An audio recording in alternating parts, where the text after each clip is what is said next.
お一人分でいいですかね。はい。200円の400円になりますね。はい、ありがとうございます。はい。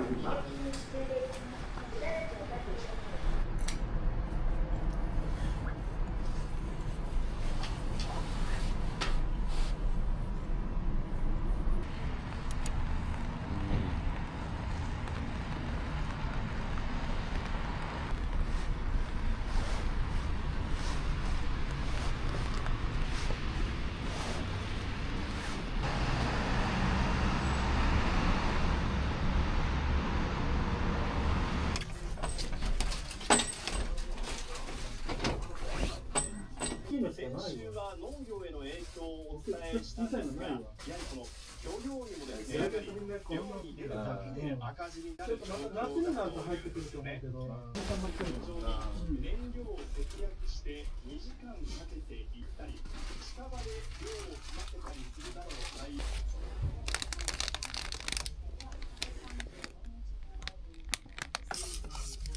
応。これもある。それいいね。これにしよう。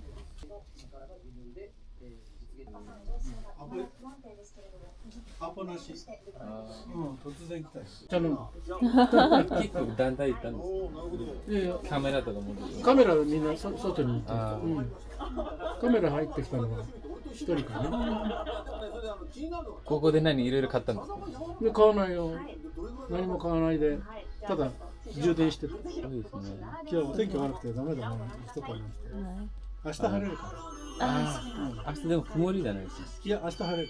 よかった。ありがとうございます。ありがとうございます。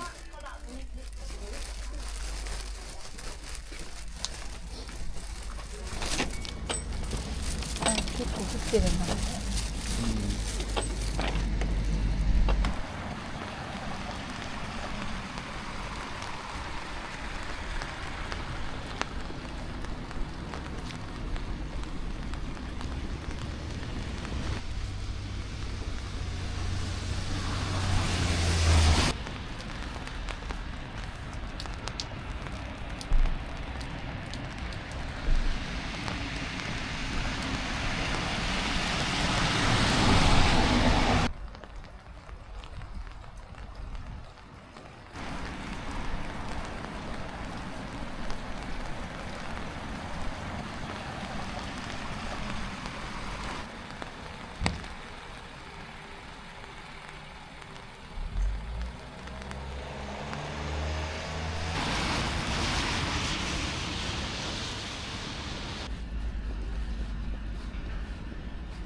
そうですね。でもさ、細かい仕組みでね。